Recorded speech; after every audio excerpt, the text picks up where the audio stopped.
আপনি মুসলিম। এখন আপনি ভালো মুসলিম না মন্দ মুসলিম সেটা কর্ম দিয়ে বিচার হবে, কিন্তু নামাজটা হচ্ছে আপনার মুসলিমত্ব। কিন্তু সেটাই যখন হারিয়ে গেছে, সেটাই যখন নাই, তখন আর কেমনে আপনাকে আরো ক্লিয়ার করে বোঝাই যে আপনি দিন থেকে মুখ ফিরিয়ে নিয়েছেন? আর কি দিয়ে বোঝানো পড়ে? কি দিলে কি কোন পাপ দেখালে আপনি বুঝবেন যে হ্যাঁ আমি এখন দিনের পথে নাই? কারণ যেটাকে কুফরি বলা হয়েছে, বেনামাজি হওয়া, সেটাকে আপনি কোনো অপরাধী মনে করেন না। আর কোন এক্সাম্পল দিয়ে আপনাকে বোঝানো যায়? বিগত এই চলমান পরিস্থিতিতে এই খুতবার বিষয়টা পড়ে গিয়েছিল, আর তাতে আমরা দেখতে পেলাম যে ক্ষমতাকে টিকিয়ে রাখার জন্য একজন ক্ষমতাধর ব্যক্তি তার বিপক্ষের লোকদেরকে কিভাবে হত্যা করে, কিভাবে তারা বন্দী বানায়, এটা এখন মিডিয়াতে উঠে আসতেছে। অথচ রাসূলুল্লাহ সাল্লাল্লাহু আলাইহি ওয়াসাল্লামকে এটা আজ থেকে 1400 বছর আগেই জানিয়ে দেওয়া হয়েছে যে আপনার উম্মতই এটা করবে, মুসলিমদেরকে হত্যা করবে, মুসলিমদেরকে বন্দী বানাবে। কারণ বাংলাদেশে কোনো কাফের চেপে যায় না এখনো। আমাদের বিগত সরকার যারা ছিল তারাও মুসলমান ছিল, যারা ক্ষমতা পাওয়ার জন্য মাঠে কাজ করে যাচ্ছে তারাও মুসলিম, আবার পরবর্তীতে যারা আসবে তারাও মুসলিম। কিন্তু একে অপরকে নিজের চরম শত্রু মনে করে, একে অপরের রক্তকে হালাল মনে করে। একদলকে পরাজিত করার পরে কি হয়েছে? তাদের বাড়ি ঘর যা কিছু সম্পত্তি আছে সব লুটতরাজ করে আপনি আগুন দিয়ে জ্বালিয়ে দিয়েছেন। মনে হচ্ছে আপনার কাছে এগুলো সব হালাল। তারা যেমন ক্ষমতায় ছিল, তারা যেমন বাতিল ভাবে বহু টাকা সম্পত্তির মালিক হয়েছে, সেটাকে নিজের জন্য হালাল মনে করত। আর এখন আপনারাও তাদের সম্পত্তিগুলোকে হালাল করে নিয়েছে। অথচ দুই পক্ষই বুঝছে। আমরা যখন ধর্মীয় দৃষ্টিভঙ্গি থেকে এই কথাগুলো আপনাদেরকে বলি, তখন আবার এক শ্রেণীর মানুষ পেছন দিক থেকে আমাদেরকে চিহ্নিত করতে চায়, আমাদেরকে ক্রস লাগিয়ে দিয়ে বলে এরা হচ্ছে সরকারি দালাল। কিন্তু আপনি এখন তো বোঝেন না, বুঝবেন মরার পর। একটা মুসলিমের সম্পত্তি, একটা মুসলিমের ইজ্জত, একটা মুসলিমের রক্তের মূল্য কত, এটা আপনি মরার পরে না বুঝতে পারবেন। কারণ কোন হাদিসের ধারণা তো আপনি রাস্তাঘাটে যা খুশি তা করতেছেন, আপনি কোনো আলেমের শরণাপন্ন হন না, আপনার শিক্ষককে জিজ্ঞাসা করেন না, আপনি অ্যাকশন নেওয়ার পর তারপরে আপনার হুজুরদের যদি আপনার মতের পক্ষে পান, ওকে সাহসী বক্তা, আর আপনার বিপক্ষে চলে গেলে আপনি খারিজি বক্তা বানিয়ে সরকারের পাঁচটা গোলাম বানিয়ে দেন। কিন্তু ধর্মের জ্ঞান আপনার কাছে। আপনাদের উদাহরণ হচ্ছে ওই রকম, মেয়ে নিয়ে পালিয়ে বিয়ে করে ফেলেছেন, তখন মাসলা জানার প্রয়োজন হয় না যে জায়েজ না না জায়েজ। 2, 3, 10 বছর সংসার হয়ে গেছে, 2-3টা বাচ্চা হয়ে গেছে, এখন হুঁশ ফিরছে। এখন বক্তব্য শুনে যখন দেখলো যে বিয়ে না জায়েজ, এখন ফতোয়া চায় যে এখন কি আমরা কি করে না জায়েজ সম্পর্কে আছি। আমাদের অবস্থা হয়ে গেছে এখন। আপনি রাষ্ট্র কায়েম করবেন, রাষ্ট্র প্রতিষ্ঠিত করবেন, অথচ ধর্মের ধারা ধারেন না। নিজের মতো করে আপনি কমিউনিস্ট একটা রাষ্ট্র চালাতে চাচ্ছেন, একদল কাছ থেকে ক্ষমতা ছিনিয়ে আরেক দল চালাতে চাচ্ছেন, অথচ আবার মরে গেলে আবার শরীরের মর্যাদা চান আল্লাহর কাছে। কিন্তু আপনি আল্লাহর জন্য জমিনে কাজ করতেছেন না। অতএব আমাদের দাবি থাকবে বা দাওয়াত থাকবে, সবাই মুসলিম, যারাই যত কাজ করতেছেন সবাই মানে মুসলিম হয়েই কাজ করতেছেন, শুধু আপনার নিয়মটাকে চেঞ্জ করে আপনার এই মেহনতটা আল্লাহর জন্য কাজে লাগান, দুনিয়ার জন্য না। এটা আমাদের দাবি থাকবে। তাহলে আপনার এই মেহনতের বিনিময়ে আল্লাহর কাছ থেকে আপনি কিছু পাবেন। আলা কুল্লি হাল, তো রাসূলুল্লাহ সাল্লাল্লাহু আলাইহি ওয়াসাল্লামকে বলা হয়েছে আপনার উম্মত একে অপরকে হত্যা করবে, একে অপরকে ধ্বংস করবে। এটা হচ্ছে মুসলিম জাতির উপর অনেক বড় একটা বিপর্যয়, এবং হত্যার পাপ কত মারাত্মক সেটা আমরা আলোচনা করে ফেলেছি। মুসলিমদের উপরে দ্বিতীয় ফিতনা যেটা চলমান, যেটা আমাদের সবার সাথে রিলেটেড, সেটা হচ্ছে মুসলিম তার ধর্ম থেকে মুখ ফিরিয়ে নেবে। এটা হচ্ছে মুসলিমদের জীবনের সবচেয়ে বড় বিপর্যয়। মুসলিম তার ধর্ম থেকে মুখ ফিরাবে, উল্টা পথে হাঁটবে, আর আপনি ভাববেন না যে এটা শুরু হয়ে যায়নি, বরং পৃথিবীতে 90% মুসলিম আপনারা ধর্মের উল্টা পথে হাঁটতেছে। আজকে যারা হয়তো আপনারা গুটি কয়েকটা মানুষ মসজিদে নামাজ পড়তে আসছেন, আপনি বাংলাদেশের সংখ্যা অনুযায়ী পরিসংখ্যান গণেন তো কতজন মানুষ মসজিদে আসছেন। পুরো বাংলার জমিনে যতগুলো মসজিদ আছে সমস্ত মসজিদের মুসল্লিদেরকে আপনি কানেক্ট করেন, যোগ করেন, আর কত মানুষ নামাজ পড়ে না, আপনি দেখতে পাবেন যে 90% মুসলিম আর ধর্ম থেকে মুখ ফিরিয়ে নিয়েছে। তো এটা হচ্ছে মুসলিমদের জীবনের সবচেয়ে বড় বিপর্যয়। আপনার জীবনের এমন কত সাইড থেকে আমি আপনাকে দেখাবো, পোশাক থেকে নিয়ে শুরু করে খাদ্য অভ্যাস, ঘুমের অভ্যাস, বিয়ে শাদী, লেনদেন, আচার আচরণ, যতগুলো দিক আছে আপনি দেখতে পাবেন অধিকাংশ ক্ষেত্রে আপনি ইসলামের ধারা ধারেন না। তাহলে মুসলিমরা ধর্ম থেকে মুখ ফিরিয়ে নিচ্ছে। এটা একটা মুসলিমের জীবনের সবচেয়ে বড় বিপর্যয়। আর এই বিপর্যয় একেবারে অধপতনে কখন যাবে? যখন নিজের ধর্ম বাদ দিয়ে বিজাতির অনুকরণ আপনি করবেন, তখন নিজের অধপতনটা একবার চোখের সামনে দেখতে পাবেন। আর রাসূলুল্লাহ সাল্লাল্লাহু আলাইহি ওয়াসাল্লাম এটাই বলেছেন, কিয়ামতের পূর্বে আমার উম্মতের একটা বড় অংশ ইহুদি নাসারাদের অনুসারী হয়ে যাবে, তাদের রীতিনীতিতে ফিরে যাবে। রাসূলুল্লাহ সাল্লাল্লাহু আলাইহি ওয়াসাল্লাম তো অবাক হয়ে সাহাবায়ে কেরামরা জিজ্ঞাসা করেছিল যে ইয়াহুদ ওয়ান নাসারা ইয়া রাসূলুল্লাহ, আমরা ইহুদি নাসারাদের অনুসরণ করব? রাসূল বলেন ফামান, তাহলে আর হয়তো কার? তার মানে অধিকাংশ মুসলিমদের দেখবেন চিন্তাধারা, থিওরি, তারপরে জীবনযাত্রার মান সব তারা ইহুদি নাসারাদের মতো চায়।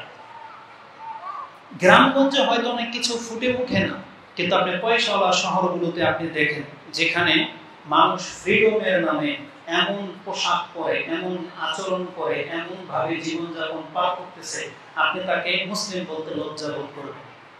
তো মুসলিমদের এতটা অধপতন নেমে যাবে। তো এটা হবে আজকের খুতবার দ্বিতীয় অংশ, যে মুসলিমরা তার ধর্ম থেকে মুখ ফিরাবে।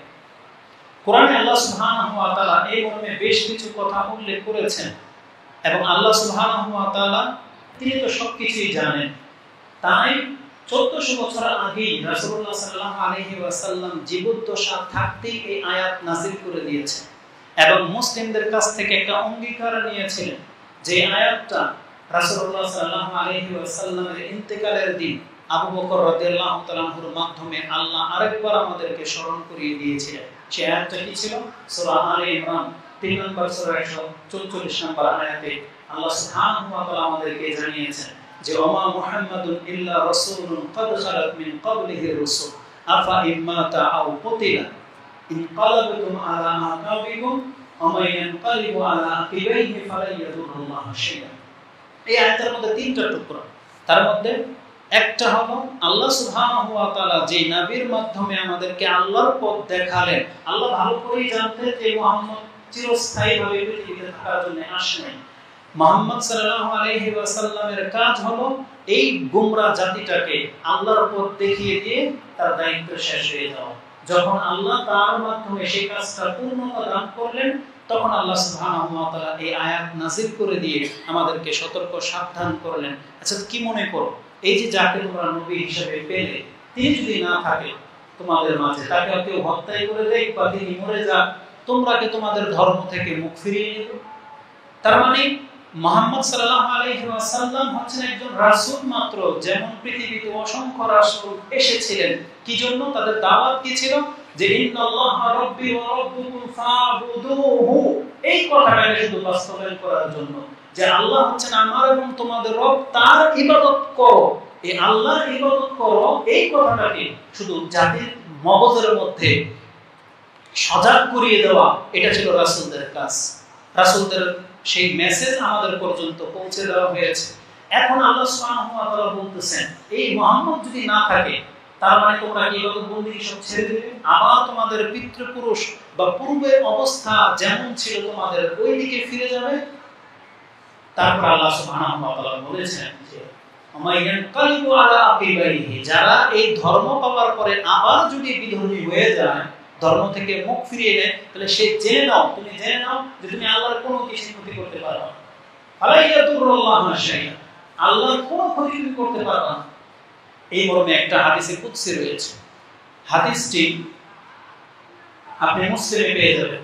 মুসলিমে হাদিসটি মুসলিমে রয়েছে 46 নম্বর অধ্যায়, কিতাবুল বিররি ওয়াস সিলাহ, তার 15 নম্বর পর্ব, হাদিস নাম্বার সম্ভবত 6466, 6466। তাতে একটা হাদিস এনেছেন ইমাম মুসলিম যে আল্লাহ সুবহানাহু ওয়া তাআলা জুলুমকে হারাম করেছেন।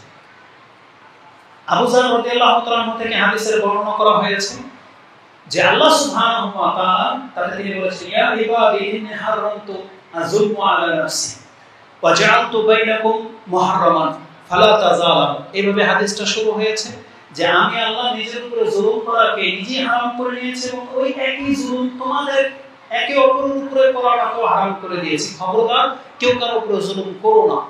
এই হাদিসটি একটু লম্বা, তার মধ্যে একটা টুকরা এমন রয়েছে যে আল্লাহ সুবহানাহু ওয়া তাআলা বলেছেন, ইন্না আউওয়ালাকুম ওয়া আখিরাকুম ওয়া ইনসাকুম ওয়া জিন্নাকুম কানু আলা আফজারি কালবি রাজুলিন ওয়াহিদিন।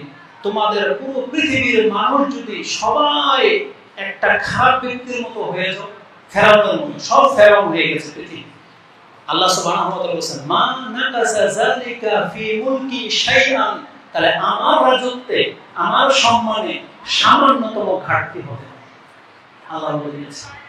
তারপর আল্লাহ বলেছেন, আর যদি তোমরা এর বিপরীত হও, লাউ আউওয়ালাকুম ওয়া আখিরাকুম ওয়া ইনসাকুম ওয়া জিন্নাকুম কানু আলা আফকা রাজুলিন কালবিন মিনকুম, তোমাদের মধ্যে একজন তাকওয়াবান ব্যক্তির অন্তর যেমন মুহাম্মদুর রাসূলুল্লাহ সাল্লাল্লাহু আলাইহি সাল্লাম, তোমরা পুরো পৃথিবীবাসী যদি মুহাম্মদ সাল্লাল্লাহু আলাইহি সাল্লামের মতো সৎ হয়ে যাও, মা যাদা ফি মুলকি শাইআন, আল্লাহ বলেন আমার রাজত্বে, মানে আমার যে মর্যাদা আছে, আমার যে জগৎ আছে, আমার হুকুমতের মধ্যে সামান্যতম মর্যাদা বেড়ে যাবে না। তার মানে আমরা যদি আল্লাহর ইবাদত করি সেটাও আমাদের ফায়দা, আমরা যদি আল্লাহর কাছ থেকে মুখ ফিরিয়ে নেই তাহলে এটা আমাদের ক্ষতি। আল্লাহ সুবহানাহু ওয়া তাআলার এখানে কোনো লাভ ক্ষতি নেই। এজন্য আল্লাহ সুবহানাহু ওয়া তাআলা বলেছেন, যদি তোমরা আমার এই পথ থেকে মুখ ফিরিয়ে নাও, ফালা ইয়াদুরুল্লাহু শাইআন, তাহলে তোমরা জেনে নাও আল্লাহর কোনো ক্ষতি হবে না। ওয়াসায়াজিল্লাহু শাকিরিন, কিন্তু তারপরে আল্লাহ বলতেছেন, তবে আল্লাহ যারা শুকরগুজার তাদেরকে আল্লাহ সুবহানাহু ওয়া তাআলা আজর দেবে, উত্তম প্রতিদান দেবে। তার মানে কর্ম করলে প্রতিদান রয়েছে, কিন্তু আপনি যদি মুখ ফিরিয়ে নেন, আপনাকে উদ্ধার করার মতো পৃথিবীতে কাউকে আপনি পাবেন না।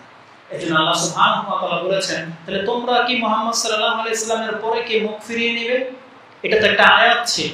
সাহাবায়ে কেরামরা কিন্তু মুখ ফিরিয়ে নেয়, তারা কিন্তু দিনের উপরেই ছিলেন, তাবিঈনরা দিনের উপরেই ছিলেন, তাবিঈনরা দিনের উপরেই ছিলেন। তারা যদি দিনের উপরে টিকে না থাকতেন তাহলে আমাদের পর্যন্ত কিন্তু ইসলাম আসতো না। কিন্তু আমাদের চরিত্রটা এমন কেন হয়ে যাচ্ছে? আমরা কেন ধর্ম থেকে মুখ ফিরিয়ে নিচ্ছি, অথচ প্রতিনিয়ত আমাদেরকে কোরআন এবং হাদিস দিয়ে আমাদেরকে বোঝানো হচ্ছে, আমাদেরকে সতর্ক সাবধান করা হচ্ছে। কেন এই বিষয়টা আপনাদেরকে জানতে হবে? আপনি দিন থেকে যে মুখ ফিরিয়ে আছেন, আপনি টের পাচ্ছেন না। আপনার সাথে কি করা হবে কিয়ামতের মাঠে? আসুন আরেকটু নুকতা আপনাকে স্মরণ করিয়ে দিই। ইমাম বুখারী রাহিমাহুল্লাহ তার থেকে একটা হাদিস নিয়েন, এটাও ফিতনার অধ্যায়ে এনেছেন, 92 নম্বর অধ্যায়, হাদিস আপনি 70-48 এ পেয়ে যাবেন, 7048। রাসূলুল্লাহ সাল্লাল্লাহু আলাইহি ওয়াসাল্লাম থেকে বর্ণনা করা হয়েছে যে রাসূলুল্লাহ সাল্লাল্লাহু আলাইহি ওয়াসাল্লাম আবি মুলাইকা ইবনে আবি মুলাইকা আসমা রাদিয়াল্লাহু তাআলা থেকে হাদিসে বর্ণনা করেছেন যে ক্বাল রাসূলুল্লাহ সাল্লাল্লাহু আলাইহি ওয়াসাল্লাম আনা আনতাজিরু আলা হাউদি, আনা আলা হাউদি আনতাজিরু মাইয়ারিদু আলাইয়া, আমার সামনে দিয়ে যারা যাবে তাদেরকে আমি হাউজে কাউসারের পানি পান করার জন্য আমি সেখানে অপেক্ষমান থাকব।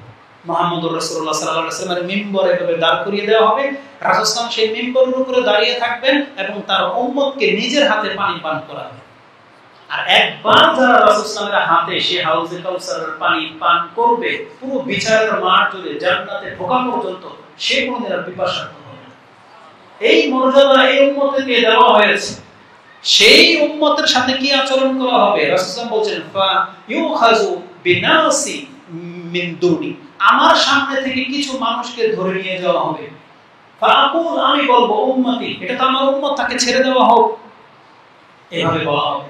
কিন্তু ফায়াকুল, আমাকে বলা হবে, রাসূল সাল্লাল্লাহু বলতেছে যে আমাকে বলা হবে লা তাদরি মাশাউ আলা কাহকারা, হে মুহাম্মদ আপনি জানেন না যাকে আপনি আপনার উম্মত বলে দাবি করলেন, আপনার মৃত্যুর পর এই আপনার পথ ছেড়ে উল্টা পথে হেঁটেছে। মাশাউ আলা কাহকারা, কাহকারা বলা হয় যে আমরা হাঁটতেছি এইদিকে আর আপনি পেছন দিকে কেটে চলে গেলেন, এটা হচ্ছে মাশাউ আলা কাহকারা। যেমন কথার কথা, এটার অনেকগুলো এক্সাম্পল আছে। আমাদের সাথে যেটা ঘটেছে সেটা বলি। ছোট বাচ্চাদেরকে যখন বাপ মা বলে বাসায়, ওরা খেলার মাঠ থেকে ধরে নিয়ে আসছে, ওরা বলতো আমার বাসায় চল, তাড়াতাড়ি আয়, কিছুক্ষণ পরে তাকায় দেখে ও পেছনে নাই গায়ে, তার মানে ও আবার মাঠে, বুঝেন? এটা হচ্ছে পেছন দিক থেকে সরে যাও। তো রাসূলুল্লাহ সাল্লাল্লাহু আলাইহি ওয়াসাল্লাম কে আমাদেরকে বলেন ওয়ান্না হাযা সিরাতি মুস্তাকিমান ফাত্তাবিউ, এটাই সরল পথ যেটা তোমাকে আল্লাহ পর্যন্ত নিয়ে যাবে, তুমি কিন্তু থেমে থাকো না, তুমি এই পথে আসতে থাকো। রাসূল কিন্তু আমাদেরকে রেখে আগেই চলে গেছেন, বলছে আসো আমার পথ অনুসরণ করো, কিন্তু আপনি থেমে গেলেন। শুধু থেমেই যান নাই, আপনি সেই রাস্তা থেকে সরে গেলেন, সেই রাস্তায় ধরলেন না, আপনি ছেড়ে দিলেন রাসূল সাল্লাল্লাহু আলাইহি রাস্তা। তাহলে মাশাআল্লাহ কাহকার, আপনি আপনার পথ থেকে কিন্তু সরে গেলেন। রাসূল সাল্লাল্লাহু কি বলবে সেই দিন, যে যাক আমার উম্মত ভুল করে ফেলেছে তো ভুল করে ফেলেছে, এটা বলবেন? বরং অপর বর্ণনা রয়েছে সুহকান সুহকান লিমান গায়্যারা দীন আও বাদদালা দীন, যে আমার দ্বীনকে পরিবর্তন করে দিয়েছে, যে অন্য কোন পথ অবলম্বন করেছে, একে আমার সামনে থেকে সরিয়ে ফেলা হোক। এটা হলো দ্বীন থেকে মুখ ফেরানোর রেজাল্ট। আজকে আপনার চুলের স্টাইল রাসূলের ক্ষেত্রে আপনার প্রযোজ্য হয় না, দাড়ির চেহারার ক্ষেত্রে রাসূলকে খুঁজেন না, পোশাকের ক্ষেত্রে রাসূলের প্রয়োজন হয় না, খাদ্যের সময় আপনার রাসূলের প্রয়োজন হয় না, ঘুমানোর সময় হয় না, রাষ্ট্রনীতিতে হয় না, ওই শুধু মসজিদে আসলে বা হাইয়া বা আশহাদু আন্না মুহাম্মাদুর রাসূলুল্লাহ শুনলে খালি চুমু খাওয়ার সময় আপনার মনে পড়ে, এটা দিয়ে আপনি নাজাত পাবেন না। বরং রাসূলুল্লাহ সাল্লাল্লাহু আলাইহি ওয়াসাল্লামের দ্বীনের ইত্তেবা করতে আমাদেরকে আদেশ করা হয়েছে, তাই আমাদের নাজাত আছে। কিন্তু ব্যক্তি জীবনের সমস্ত সিদ্ধান্ত আপনি নিজের মতো করে নিয়ে নিচ্ছেন, আপনার একটু গিলটি ফিল হয় না যে আমি কি আল্লাহর খেলাফ যাচ্ছি কিনা। আপনি কি সব কমেন্ট করতে থাকেন, কি সমস্ত পদক্ষেপ নিয়ে নিচ্ছেন, যাকে তাকে মেরে দিচ্ছেন, যা তা করে ফেলতেছেন। আলেমদেরকে আপনি চেহারার মূল্যায়ন করেন না। এমনও আমাদেরকে শুনতে হয়েছে যে বাংলাদেশের আলেমরা নাকি রাষ্ট্র চালানোর ক্ষমতাই রাখে না, যে এরা নাকি শুধু মাদ্রাসা চালাইতে পারে। এমনও মন্তব্য করা হয়েছে যে যাদেরকে বলেন যে রাষ্ট্র চালাইতে দেবে, এরা মাদ্রাসা চালাইতে পারবে, রাষ্ট্র চালানোটা কি এত সহজ? কি মনে করে? তার মানে এরা বুঝাতে চাচ্ছে রাষ্ট্র চালাবে সব চুর বাটপার, এটা আলেমদের কাজ না। এটা হলো আমাদের জাতির কত অধঃপতন নামলে তার একটা, তার আলেম তার শিক্ষক সম্পর্কে এমন মন্তব্য সে করতে পারে, তার এই জাতি কল্যাণ কিভাবে পাবে? তো কথা হচ্ছে যে সমস্ত সিদ্ধান্ত নিয়ে নিচ্ছেন, অথচ আপনি জানেন যে আপনি একজন মুসলিম, আর মুসলিমদের লিডার ছাড়া মুসলিম এক কদম আগে বাড়তে পারবে। কিন্তু আমাদের কোনো লিডার নেই, আমাদের কোনো শিক্ষক নেই। আপনি শুধু ওই নামাজের মাসলা মাসালার ক্ষেত্রে শুধু হুজুরদের কাছে আপনি ধর্ণা ধরেন, তাও না পারতে, কিন্তু আপনার ব্যক্তির সমস্ত সিদ্ধান্তের ক্ষেত্রে আপনি আলেমের শরণাপন্ন হচ্ছেন না। আপনি ভাববেন না যে আপনি সঠিক পথে আছেন, আপনি ভুল পথে আছেন। যে তাহলে আপনি ধর্ম থেকে পেছনের দিকে সরে যাচ্ছেন, এটা এই উম্মতের উপরে অনেক বড় একটা লাঞ্ছনা। ইমাম বুখারী রাহিমাহুল্লাহ তিনি তার ফিতনার অধ্যায়ে এই হাদিস এনেছেন যে মুসলিমরা তার দ্বীনের নবীর দ্বীনের থেকে মুখ ফিরিয়ে অন্য পথে হাঁটলে রেজাল্ট কিন্তু খুব খারাপ।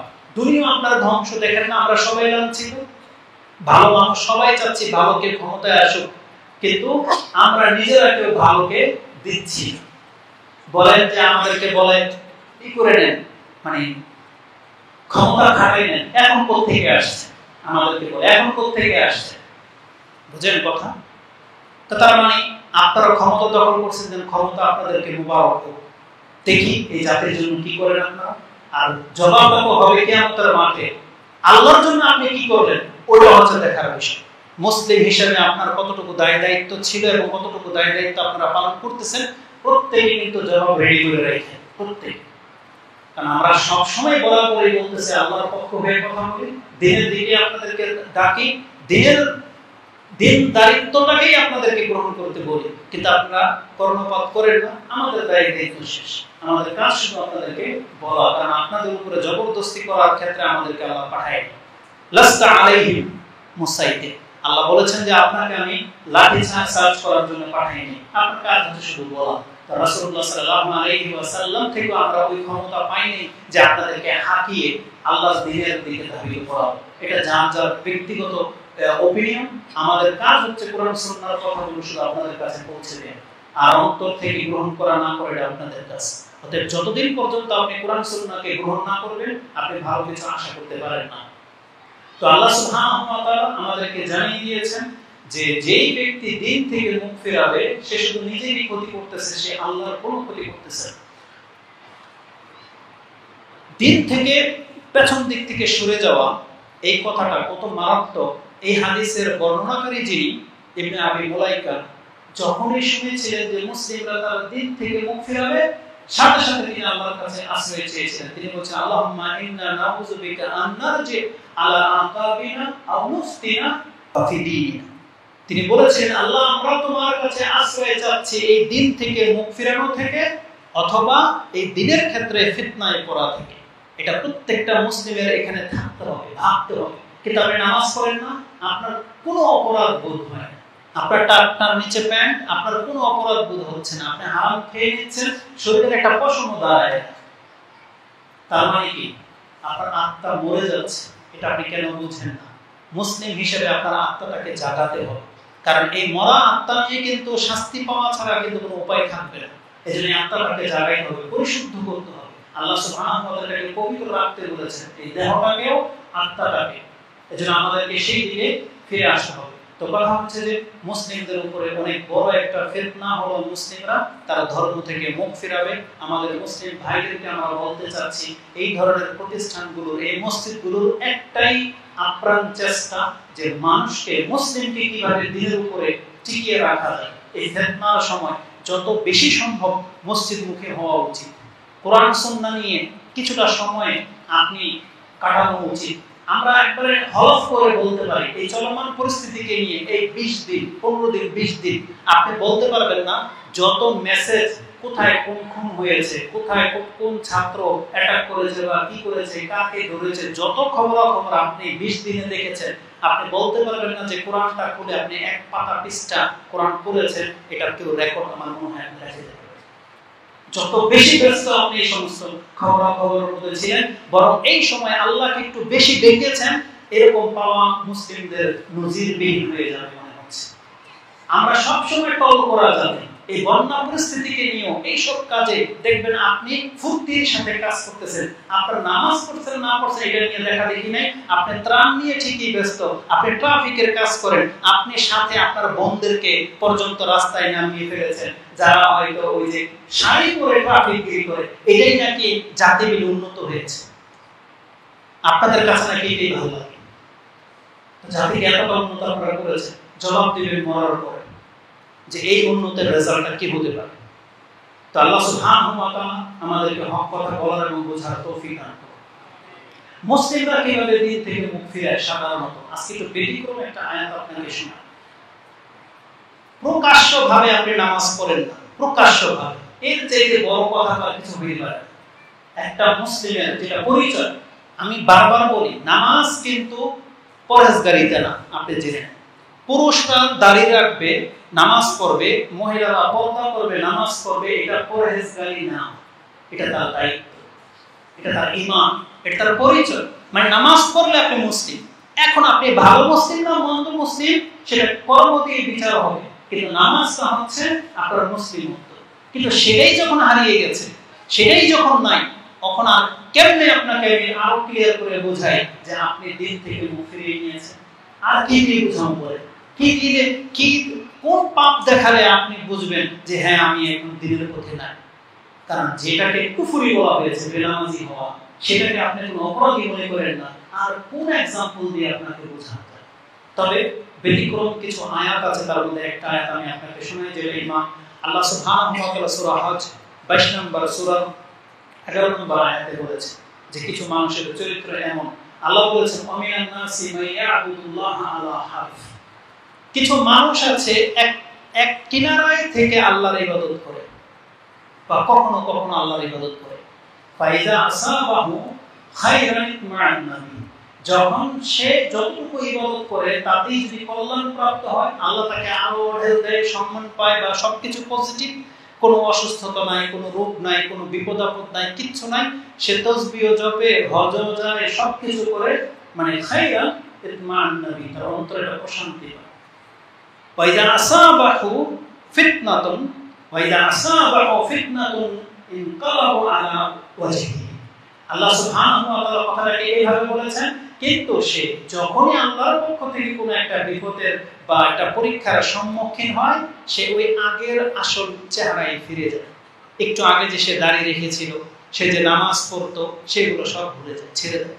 তার পজিশন যদি ভালো হয়ে যায় তখন সে ইবাদত সব ছেড়ে দেয়, আবার তার পজিশন যখন খারাপ হয়ে যায় তখন ওই একই আচরণ করে, পার্টি চেঞ্জ করে ফেলে।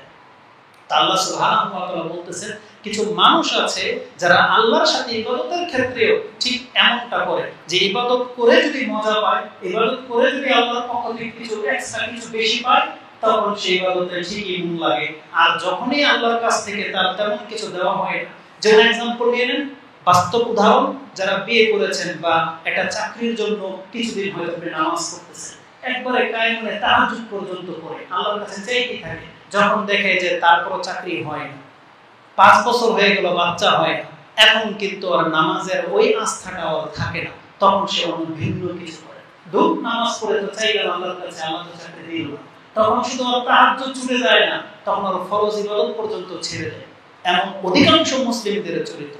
আল্লাহ সুবহানাহু ওয়া তাআলা বলতেছেন যে ওয়ামিনান নাসি মান ইয়াবুদুল্লাহ আলা হারফ ফাইন আসাবাহু খায়রুন মা'আন নবী ওয়া ইন আসাবাহু ফিতনাতুন ইনকালাবু আলা ওয়াজহিহি খাসিরুদ দুনিয়া ওয়াল আখিরা। আল্লাহ বলেছেন যারা কিছু পাওয়ার জন্য এই রকমের একতরফা থেকে আল্লাহর ইবাদত করে, তার দুনিয়াও শেষ, তার পরকালও শেষ। আর আপনি আর আমি তো ইবাদতই ছেড়ে দিয়েছি। এখানে এমন ব্যক্তিদের আলোচনা চলতেছে যারা কিছু পেলে ইবাদত করে বা সন্তুষ্ট সময় আল্লাহ সুবহানাহু ওয়া তাআলার ইবাদত করে, তাদেরকে আল্লাহ বলতেছেন তার দুনিয়াও শেষ, পরকালও শেষ। আর যে ইবাদতই করে না, তাহলে সে কি পরিস্থিতির মধ্যে আছে কেমনে আপনাকে বোঝায়? এটা হচ্ছে আমাদের পরিস্থিতি। তো এই আয়াতটা তাফসীরটা একবার পড়ে দেখবেন যে এখানে উলামায়ে কেরাম কত কি উল্লেখ করেছে, তাফসীরকার কি উল্লেখ করেছে আপনি দেখবেন, তাহলে বুঝতে পারবেন আমাদের আপনাদের অবস্থাটা কোথায় আছে।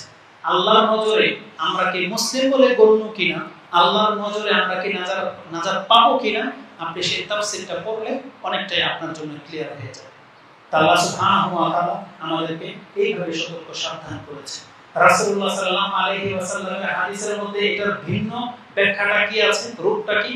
রাসূলুল্লাহ সাল্লাল্লাহু আলাইহি ওয়াসাল্লাম তো বলেছেন ওই সমস্ত ব্যক্তিদের সম্পর্কে যারা সকালবেলা ঠিকই মুসলিম হয়ে তার সকাল হয়, কিন্তু সারা দিন এমন কি ঘটে সন্ধ্যা হতে হতে তার ঈমান নাই, সে কাফের হয়ে যায়। আবার ঠিক রাতেই এমন কিছু হয় দিনের বেলায় তার ঈমান থাকে না। রাসূলুল্লাহ সাল্লাল্লাহু আলাইহি ওয়াসাল্লাম एग्जांपलটা এভাবে দিয়েছেন, ইউসি মুমিনা ওয়া ইউসবি কাফিরা। কিভাবে ঘটে এটা? ইয়াবিউ দীনাহু বিআরাদিন মিনাদ দুনিয়া, সে তার দুনিয়া পাওয়ার জন্য তার দিনকে বিক্রি করে দেয়। আজকে বলেন তো দেখি, আপনি বলবেন হুজুর আমি তো আমার ধর্ম বিক্রি করে এত দুনিয়া খাই না, ওই অপবাদ তো হুজুরদেরকে দেয়, আপনারা আমাদেরকে দেন যারা ধর্ম ব্যবসা করে খায়, তাই না? আপনি মাত্র 15,000 টাকা বেতনের জন্য আপনি 12 ঘন্টা ডিউটি করেন, তার মধ্যে এক ওয়াক্ত নামাজও আপনি পড়েন না, বরং আপনার কথা হলো নামাজ মালিক পড়তে দেয় না, এজন্য মালিককে সন্তুষ্ট করার জন্য আপনি নামাজ পড়েন না। ধর্ম বিক্রেতাকে আমি হইলাম না আপনি হইলেন, আপনি তো আপনার ধর্ম বিক্রি করে দিয়েছেন যে মালিককে সন্তুষ্ট করার জন্য আপনি জামাতে নামাজ পড়া ছেড়ে দিয়েছেন, নামাজই পড়েন না আপনি আপনার চাকরিকে বাঁচানোর জন্য। কত শত যুবক আছে শুধু চাকরিকে টিকানোর জন্য দাঁড়িয়ে রাখে না, তারা দিনকে বিক্রি করে দিয়েছে। কত শত ব্যক্তিরা আছে হারাম খায়, পেটের জন্য হারাম খায়, ব্যাংকে চাকরি করে। জানেন একজন ব্যাংকারের স্ট্যাটাস দেখেছিলাম, একজন উচ্চ শিক্ষিত একজন ব্যক্তি, তিনি স্ট্যাটাস দিয়েছে এত সুন্দর চমৎকার করে, ব্যাংকের চাকরি হালাল কেন হবে না সেটাকে তুলে ধরে এমন এমন যুক্তি সে পেশ করেছে, সে আমাদের সবাইকে হারাম কোরবানি ছেড়ে দিয়েছে। জানেন যে আমাদের রাষ্ট্র যেহেতু সুদী ব্যাংকের সাথে লেনদেন করে, তাহলে রাষ্ট্রের যত কাজ আছে সবই তো আমরা ভোগ করতেছি, তাহলে আমরা তো হারাম করব, বুঝেন?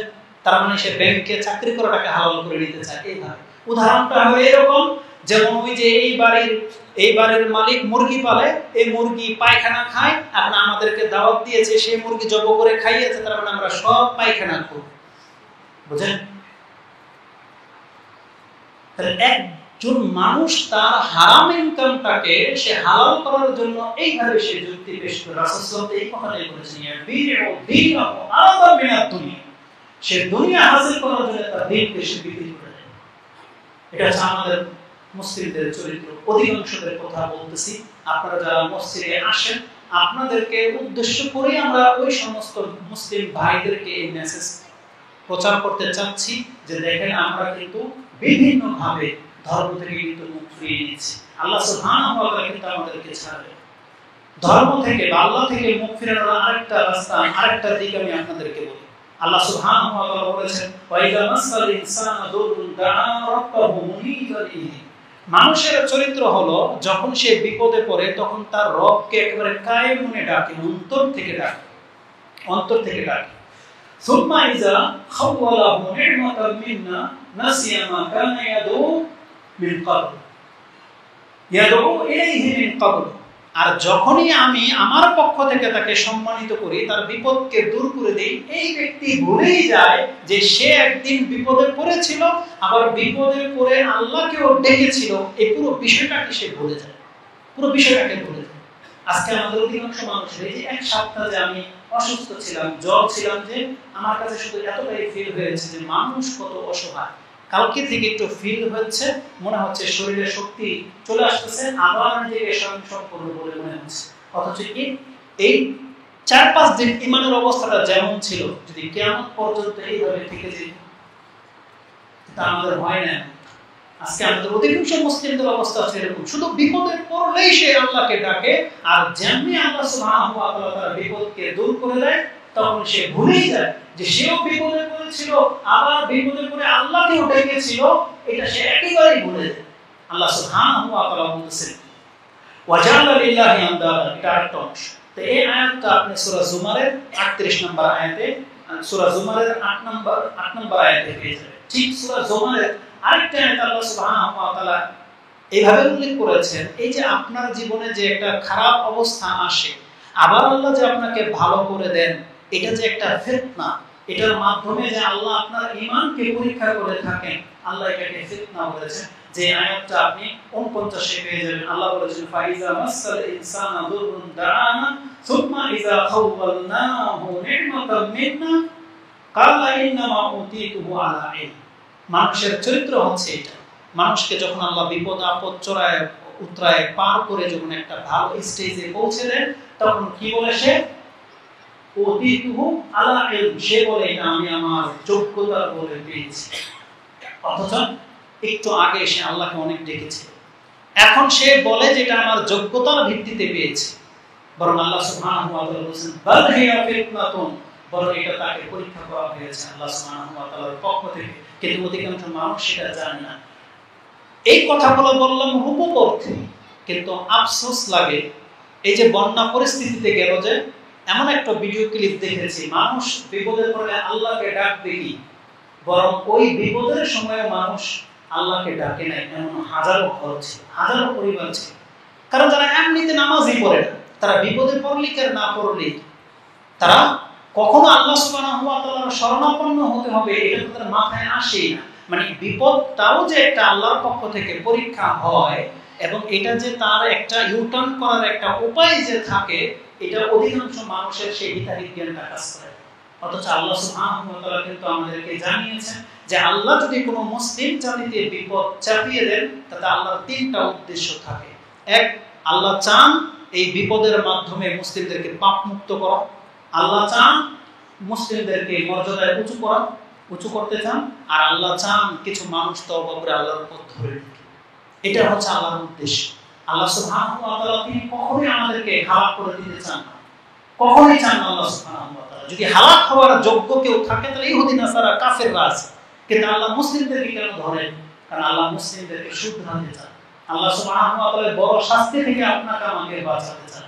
তাহলে এগুলো হচ্ছে একটা রূপক অর্থে বললাম, কিন্তু অধিকাংশ মানুষ কিন্তু বিপদে কেন, মানে আমি কি আপনাকে বুঝাতে পারছি কিনা জানি না, একজন ব্যক্তি আল্লাহকে ডাকে আবার ভুলে যায়, তার সম্পর্কে আল্লাহ সুবহানাহু ওয়া তাআলা এখানে নিন্দা করেছেন। আমি আপনাকে ওই সমস্ত মুসলিমদের কথা বোঝাতে চাচ্ছি যারা বিপদে পড়ে আল্লাহকে ডাকে। কেমন মুসলিমরা, বা কে আছে আল্লাহ ছাড়া? আপনাদের আমাদের কে আছে আল্লাহ ছাড়া? কেউ নাই আমাদের। অতএব আল্লাহ সুবহানাহু ওয়া তাআলার কাছে আমাদেরকে ফিরে আসতে হবে। তো রাসূলুল্লাহ সাল্লাল্লাহু আলাইহি ওয়াসাল্লাম আমাদেরকে বলেছিলেন যে মুসলিমদের অনেক বড় একটা বিপর্যয় হলো মুসলিমরা আল্লাহ থেকে মুখ ফিরিয়ে নেবে, মুসলিমরা দিন থেকে মুখ ফিরিয়ে নিচ্ছে। এটা হওয়া উচিত নয়। আল্লাহ সুবহানাহু ওয়া তাআলা আমাদেরকে বোঝার এবং সেই অনুযায়ী আমল করার তৌফিক দান করুন। আমিন। আল্লাহ সুবহানাহু ওয়া তাআলার কাছে আমাদেরকে প্রতিনিয়ত দোয়া করতে হবে, যে দোয়াটি রাসূলুল্লাহ সাল্লাল্লাহু আলাইহি ওয়াসাল্লাম সবথেকে বেশি করতেন।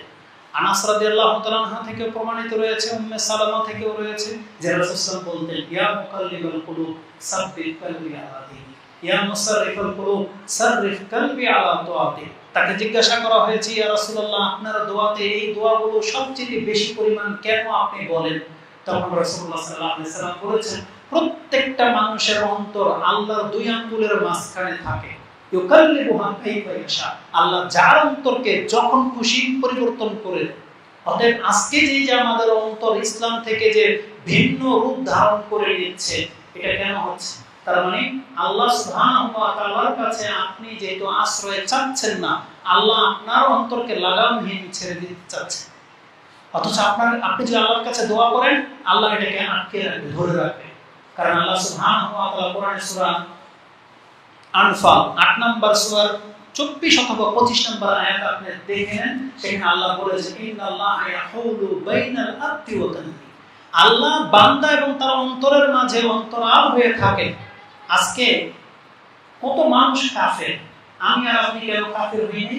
কারণ কুফরি আর আপনার আমার মাঝে আল্লাহ বিদ্যমান। আল্লাহ যদি এখান থেকে উঠে যান, আপনি আর আমি যে কোনো সময় কুফরিতে লিপ্ত হয়ে যাব, শয়তান আমাদেরকে ছিনিয়ে নেবে। কিন্তু আপনার আমার আর শয়তানের মাঝে কে আছে? আল্লাহ আছে। ইয়াহুলু বাইনাল আবদি ওয়া কলবি। ঠিক এর বিপরীত ব্যাখ্যা করা হয়েছে, একজন কাফের কেন ইসলাম গ্রহণ করতে পারতেছে না? আল্লাহ সেখানে বিদ্যমান। যতক্ষণ পর্যন্ত আল্লাহ না চাইবে, ওই কাফের কোনো ক্ষমতা নেই ইসলাম গ্রহণ করার, কোনোদিন ক্ষমতা হবে না। কিন্তু তাহলে আপনি তো শুকরিয়া আদায় করেন যে একজন কাফের চাইলেও মুসলমান হইতে পারে না, আর আল্লাহ আমাদেরকে মুসলমান ঘরেই সৃষ্টি করে দিয়েছেন। আল্লাহ এখন পর্যন্ত আমাদেরকে ঈমানের উপরে রেখেছেন। কিন্তু এই শুকরিয়া যে আমরা আদায় না করি, আল্লাহ